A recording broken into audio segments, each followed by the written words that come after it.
But here's the thing. Stranger things have happened in the NHL. Sometimes an unexpected contender emerges from the pack, fueled by a bold vision and an unwavering commitment to winning. The Maple Leafs, despite their past playoff heartbreaks, are undeniably a Stanley Cup contender. They have the star power, the offensive firepower, and a passionate fan base that would embrace Crosby like no other. And when you're talking about a player who at 38 years old is still coming off 3 consecutive 90-plus point seasons, a responsible, versatile center who leads by example, the effort required to overcome those obstacles becomes not just worth it, but absolutely essential. Crosby isn't just a name. He's a guaranteed impact player, a future Hall of Famer still operating at an elite level. His experience, his leadership in the locker room, and his sheer will to win will be invaluable to a team looking to take that final, elusive step. Then there's the question of redundancy. Some might hesitate at the thought of adding another elite left-shot center to a lineup that already boasts Austin Matthews and John Tavares. Is there enough ice time? Will it disrupt the chemistry?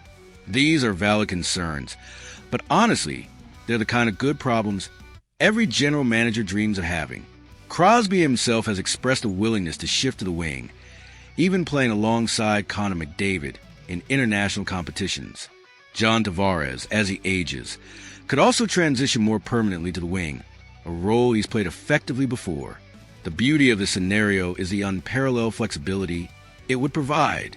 Imagine each of these 3 Titans anchoring their own line, giving Toronto a legitimate 3-headed monster capable of matching up against any team in the league, even the formidable Florida Panthers. Just let your mind wander for a moment and consider the possibilities. Picture Sidney Crosby, the ultimate playmaker with 1,062 career assists, feeding Austin Matthews, one of the greatest goal scorers of all time, on the power play.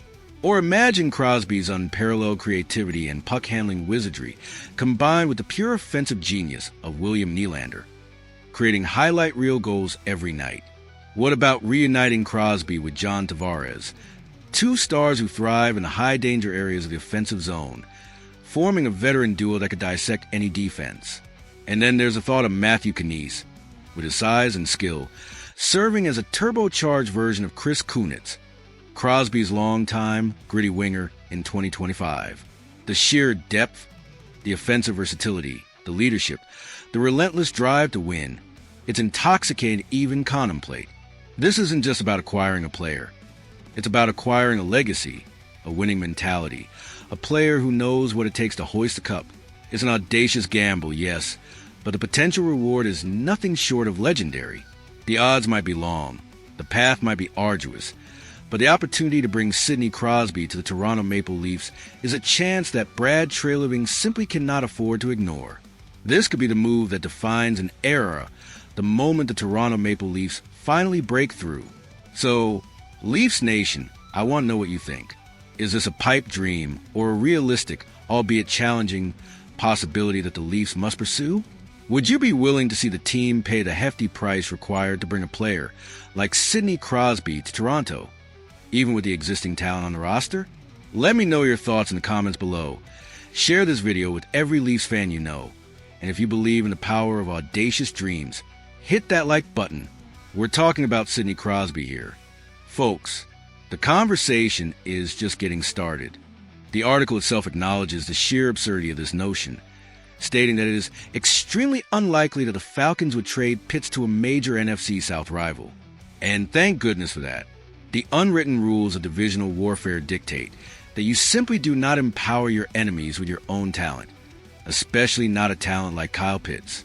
The competitive integrity of the division, the pride of the fan base, and the strategic common sense of any NFL front office would surely prevent such a move.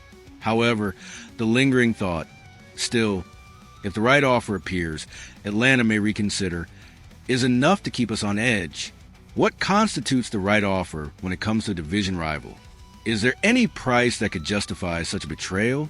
For now, Kyle Pitts remains firmly a Falcon. He's a crucial piece of our offensive puzzle, especially as Michael Penix Jr. develops and finds his rhythm. The connection we saw in Week 1, the promise of what could be, is far too valuable to simply discard for a Day 2 pick, let alone send to a rival. His high ceiling isn't just a talking point. It's a tangible asset that, if fully realized, could elevate our entire offense. The Falcons have invested in him, and it's time to see that investment through. The constant churn of trade rumors around a player of his caliber, especially when they involve our most hated rivals, is a draining distraction from what should be our focus: building a winning team. So, what do you make of these latest trade whispers, Falcons fans?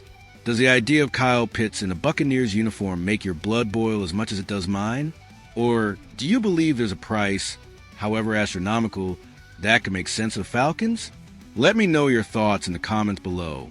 And if you appreciate this deep dive into the Falcons world, please hit that like button and subscribe to the channel so you don't miss any of our future breakdowns.